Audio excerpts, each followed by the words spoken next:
Well, Jack Ma is back. Jack Ma's rise and fall have become a weather vane of China's private sector. Jack Ma climbed to the top as China's richest man by integrating political connections at home and capitals from the West. But then he vanished for months during the pandemic, and the world was asking, where is Jack Ma? His troubles with Xi Jinping started in 2020 after a 21-minute speech at the Bond Summit in Shanghai, where he openly criticized China's financial system. He said China's financial system has no real system. And he said China regulators run an airport like they manage a train station. And then he called China's banks still think like pawn shops. Then came 2021. Xi Jinping went after even more private businesses. In June that year, the Didi Chuxing, the Chinese Uber, Didi Chuxing IPO was blocked the last minute. July 2021, the entire private tutoring industry or private education and tutoring industry was crushed, wiping out billions in market value. Meanwhile, Jack Ma kept a low profile. In 2023, he lost control of his Ant Group after a forced ownership restructuring. 6 months later, his company was hit with a 7 billion renminbi or $1 billion fine. Occasionally, he was spotted in Europe and Japan, with reports saying that he had left China and moved to Japan.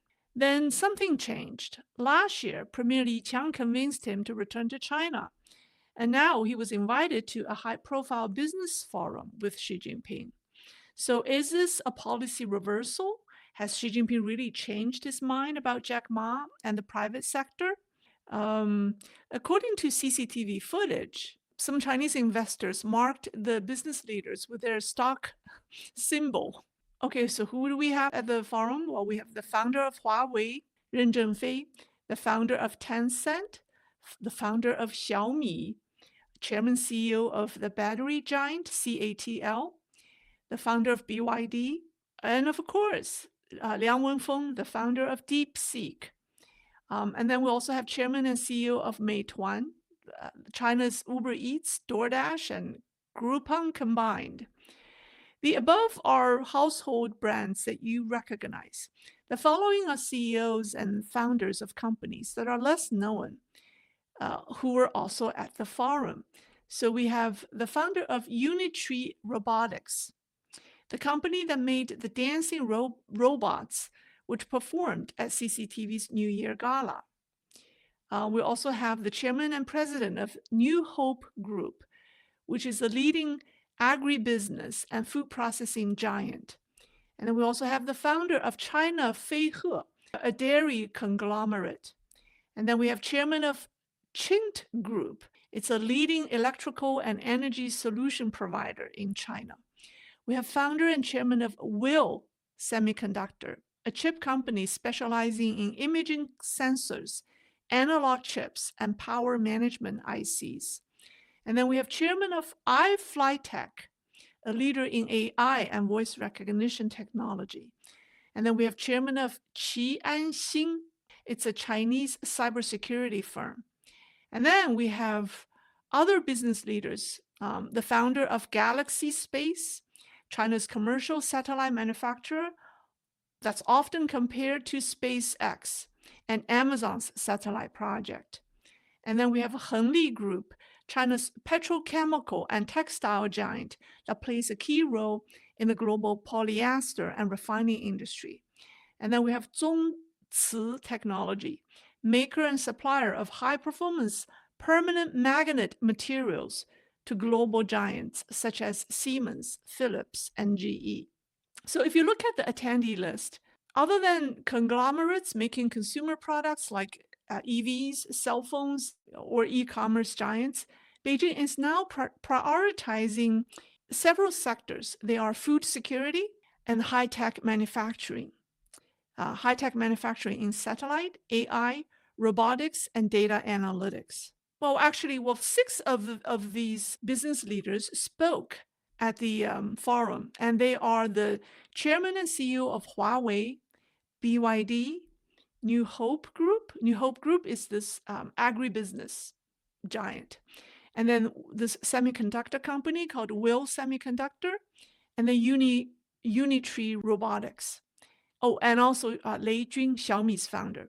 So these 6 leaders spoke at the forum, although no state media disclosed what they actually said.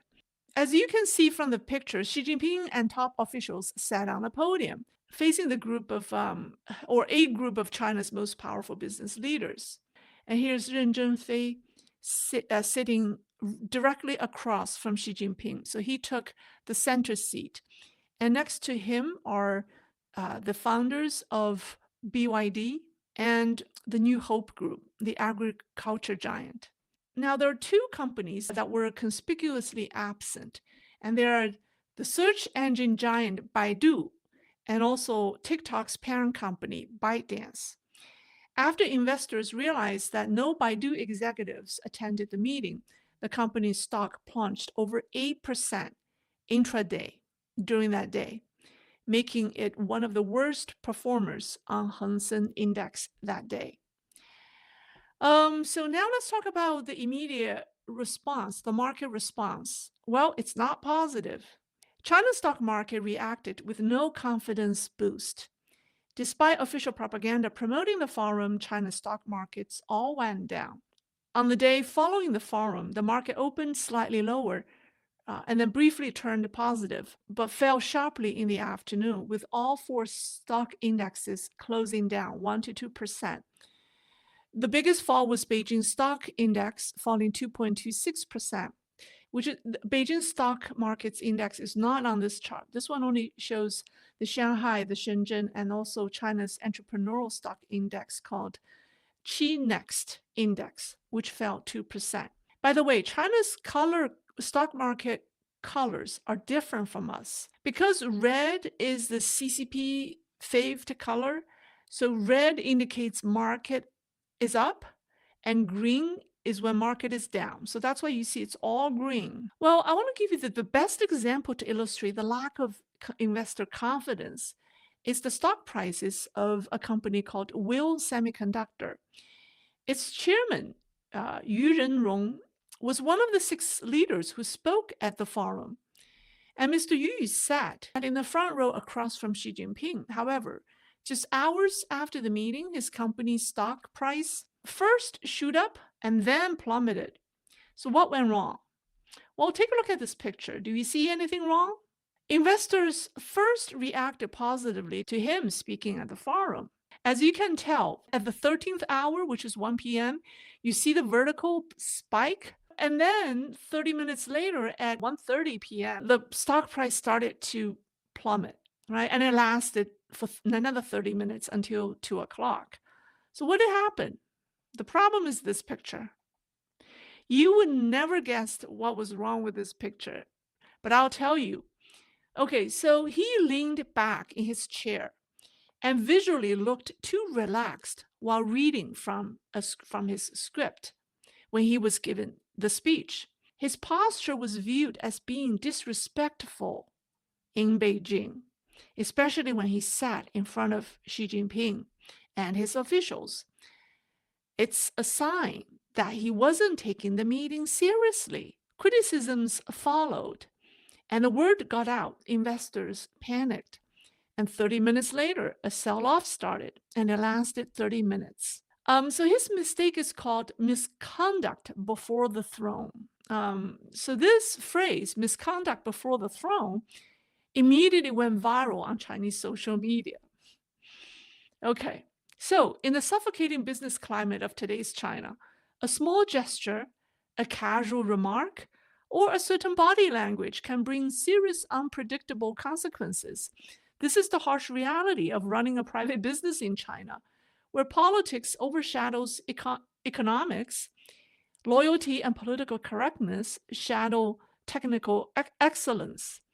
So business survival depends not on innovation, but on staying in the party's good graces. All right, so experts say Xi Jinping's outreach to private companies signals Beijing's recognition of needing private sector to compete with the U.S. While Xi Jinping has long favored SOEs, or state-owned enterprises, True innovations have consistently come from private firms. So a Chinese entrepreneur summarized Xi Jinping's relationship with private business in this: he turns to private enterprises out of necessity, but crushes them to fulfill his ideological mission. Yeah, on the day of the forum, which was Monday, there's a private steel company in Shandong called Taishan Iron and Steel, which is a major steel company, defaulted on its debts, triggering protests from hundreds of its investors who had financed the company. And these people demanded their payments. Now, many of these investors are its employees who have been owed back pay and also their investments. So these people have basically lost their job, their pay, and their life savings.